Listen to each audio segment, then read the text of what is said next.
Morning, everyone. I am Executive Director Roger Young of the Florida Fish and Wildlife Conservation Commission. I am joined by Major Evan Laskowski and Officer Brad Johnson. And as Executive Director of the FWC, it is with profound sadness that I address you today regarding the tragic alligator attack that claimed a life on Tiger Creek in Polk County.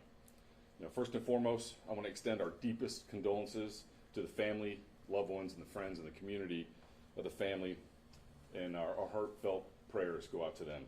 This is a devastating loss, and our hearts go out to everyone affected by this tragedy. We've launched a full investigation into what happened and are working closely with our law enforcement partners, our biologists, and our wildlife specialists, and the Polk County Sheriff's Office. I want to say a thanks to Sheriff Grady Judd and to the Polk County Sheriff's Office for all their assistance in this investigation. We are working hard to understand exactly what happened. While alligator attacks resulting in fatalities are extremely rare, this tragedy serves as a somber reminder of the powerful wildlife that share our natural spaces. We remain committed to public safety while also balancing our wildlife resources. So for more information on the incident, I'm going to turn it over to Major Laskowski. Major. Thank you, Director Young. Good morning. I'm FWC Major Evan Laskowski of the Southwest region. So yesterday on May 6th, FWC and the Polk County Sheriff's Office responded to the report of an alligator incident at the mouth of Tiger Creek on Lake Kissimmee. A husband and wife were canoeing in a 14-foot canoe in approximately 2.5 feet of water. Their canoe passed over a large alligator. The alligator thrashed and tipped the canoe over, and both individuals ended up in the water. The female victim, Cynthia Diekma, age 61, of Davenport, was sitting in the bow of the canoe at the time of the incident. She ended up on top of the alligator in the water and was bitten. Her husband attempted to intervene, but was unsuccessful. She was later spotted by a Polk County Sheriff's Office helicopter and recovered by FWC officers on a vessel. Contracted nuisance alligators responded to the scene last night and recovered an 11-foot 4-inch alligator, matching the length description of the alligator involved in the incident. We still have trappers on scene today, and they just recovered a second alligator approximately 10 to 11 foot in length. This investigation is still ongoing and will release further information regarding the specifics of the investigation as it becomes available. And with that, I'll turn it over to our Public Information Officer, Bradley Johnson, for some talking points on alligator safety. Thank you. Good morning. The FWC places the highest priority on public safety and administers a statewide nuisance alligator program known as SNAP. SNAP uses contract nuisance alligator trappers throughout the state to remove alligators believed to pose a threat to people, pets, or property. People with concerns about an alligator should call FWC's toll-free nuisance alligator hotline at 866-FWC-GATOR. That's 866-392-4286, and we will dispatch a contracted nuisance alligator trapper to resolve the situation. The FWC also works to keep Floridians and visitors informed and recommend the following precautionary measures near alligators, including in or near the water, to reduce the chances of conflicts with alligators. Make sure you keep a safe distance if you see an alligator. Keep pets on a leash and away from the water's edge. Swim only in designated swimming areas, and never feed an alligator. So at this time, we'd like to turn it over to whatever questions you may have for us. You said that deadly alligator attacks are actually pretty rare. Was this just a situation that was particularly rare? I mean, they're in like a relatively shallow amount of water. The alligators are in there. Obviously, they live there. I mean, just how unusual and unfortunate is this situation? Yeah, like we said, it is rare to have alligator attacks of this nature. This was not believed to be a predatory incident, but just simply an incident of a defensive incident where they came upon the alligator beneath the water's edge, and when the canoe struck it, it caused a reaction. Now, this is the second attack out there since March. How safe is the lake out there? We place public safety at our highest priority. That's why we have officers and trappers still on scene today. We have all our assets and resources there at this time, trying to do everything we can to make sure we're keeping the public safe, and if there are any concerns, that we're addressing that. Do the gator attack if they're not provoked? No, it is uncommon for an alligator to attack if not provoked. It would be rare. You mentioned the two alligators that were dispatched. Were there more or just the only two?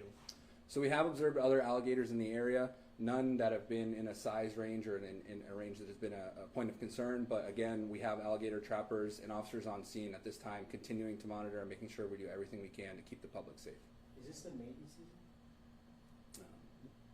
Yeah, so this is the season of heightened activity right now, so we're definitely in that time frame. It's I wouldn't, danger is not the right, I would say, term in this case. We always encourage the public to keep their distance from wildlife, and this is obviously one of those situations where during this time when alligators are active, we would strongly encourage the public to keep their distance from alligators. By issuing more tags, do you think this would have maybe curtailed the problem or maybe stopped the problem out there? So that's a common question. We did increase just this year the allotment for our statewide alligator hunt by 1,000 tags. And along with our statewide nuisance alligator program, we've taken up to 15,000 alligators out of the wild this past year. So it is hard to say that those numbers correlate because there's going to be alligators in the population in the wild anyway. So, with alligators in the wild, there's a potential always there. Can you kind of explain why you guys do that too, with the tagging and everything? So we do an evaluation or assessment on an annual basis on the population of alligators, and our biologists look at that, and then we look at the statewide alligator hunt numbers and effectively change that as needed. Can you speculate about what might have caused the alligator to surface and attack? So it would be premature to speculate on exactly what happened. We do have an eyewitness, and it sounds like the canoe drifted over on top of the alligator, so it seems to be a surprise, or the alligator was startled. So, again, it's a little premature to speculate on exactly what happened. You guys don't believe, though, that, I know in some instances, unfortunately, people are believed to have maybe provoked or agitated animals. You don't think that was the case in this situation?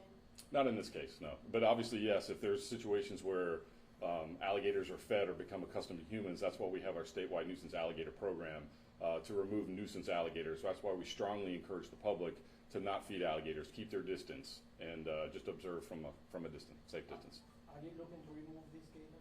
So we're still in the active investigation portion of this, and part of that is to remove alligators from the immediate area so we can be certain that we have the alligator that was involved in the incident. So without being too gruesome or graphic, was the woman just bitten?